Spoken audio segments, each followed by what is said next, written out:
Look at that. That is the last, in fact, only stamp in my passport. 10 years ago today. That's when I moved to the United States. And I've never felt better, quite honestly. I look horrible today because I haven't showered fully.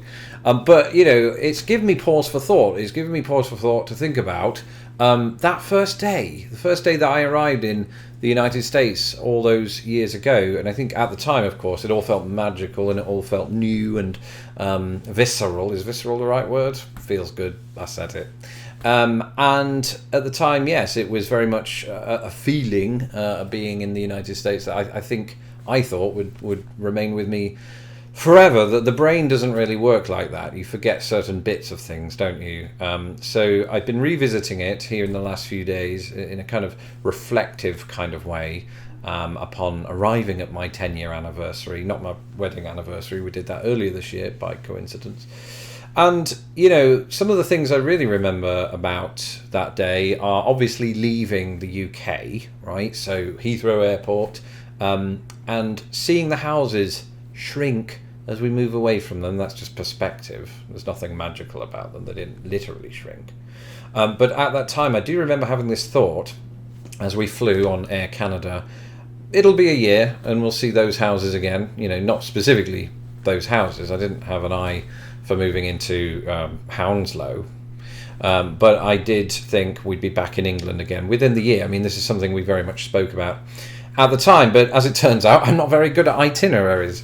So I stayed for a decade. And that was just my prevailing thought as we were leaving. And then, of course, we, you know, flew for a few hours over the ocean, the Atlantic. Not much to report there. I mean, it's just blue for 6 hours. You know, you see the occasional iceberg. You see a few clouds, and that's about it. So that part of it, you know, we can skip that and skip to the good bit. The good bit was actually landing at Toronto. My one and only visit to Canada was Toronto Airport. Tara and I landed there thanks to Air Canada, which, by the way, I have to say in hindsight, is a wonderful airline. They gave us not only films, but quite a lot of legroom, and they were really polite. But they are Canadian, so that goes without saying, I suppose.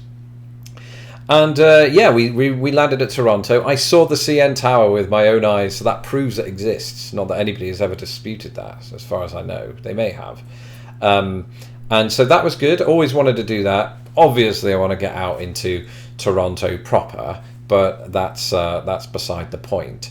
Canada was nice. It was nice for the 2 hours that we were there. And then we were hopped on a plane again, direct from there to Indianapolis Airport. And I think I'm right in saying it was the new Indianapolis Airport. No, it wasn't. I think it was still the old one. They transitioned the airport while we were living there. And you know, my geography or my understanding of Indiana's layout at that point was not very good. So we flew into Indianapolis, and I seem to recall thinking that as soon as we landed there, we would go to Tara's parents' house, but they lived out in Anderson, which was good, as it turns out, 40 to 50 miles away from Indy. But I do remember this. As we were coming in, and I think it was night, it might have been evening, I could still see a carpet of white on the ground. And it's not because, you know, Indiana is made of white paper or anything like that. That would be strange, especially given its winters. In fact, it was because of the winters that we'd not yet entered. I mean, this was November 10th, that it was white, because there was snow on the ground. That initially was the most unusual thing for me, and the most, culturally weird observation that I made. Came to find that was just the American Midwest. Thank you. And that sort of sticks out in my head as we landed. Don't remember much about the debagging. It sounds dirty. It's not. It's not dirty. Don't take it the wrong way. But I do remember walking out once we'd got our bags into the night, the Indianapolis night, to find that it was about 20 degrees colder than London that we'd left behind. So already I was regretting my decision. And I've been regretting those winters ever since, to an extent. But I'm slowly getting used to it. I mean, especially now that I live in the comparatively warm paradise of Chicago. Am I right? No, I'm entirely wrong. But it was a good time in a way. I mean, the novelty factor was there, because again, in my head, I'm thinking we're only going to be living here for a year. It'll be fine. You'll do just fine, and you'll get over this. And I didn't. But we got into Tara's friend's car, and she drove us to Anderson on that 40 to 50 mile drive. And that first day, I thought I was driving into Las Vegas. Not because we were, and not because there was a gambling scene, although later a casino would turn up, but because there were billboards everywhere and neon lights. I thought that this was a rarity. I thought that it very much, lent itself to the sort of entertainment areas of the United States, like Hollywood or Orlando, Florida, where I'd already been to, and not to the little town of Anderson in Indiana. But of course, I found out later on that every place in America is like this. You have food signs up at the side of the road for miles and miles occasionally. And this is something I didn't know. So that novelty was exciting to me. My eyes were looking out of the window. My mouth was very much a frown upside down. And I thought I'd moved into a gambler's paradise. I'm not a gambler, never have been, so that part of me was inexplicable that day, but nonetheless very exciting.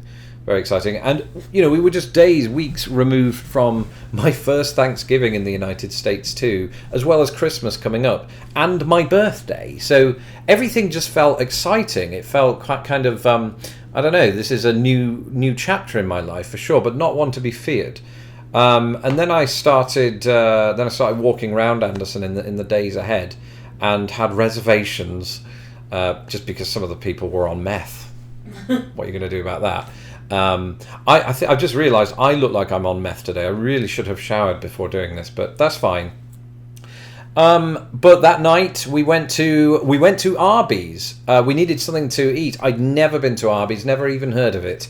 And we went there, and actually it's remained my favourite of all of the fast food places in America since that very day. I don't know if that's nostalgia that's kicking in, it could be, but Wendy's soon got kicked off the list.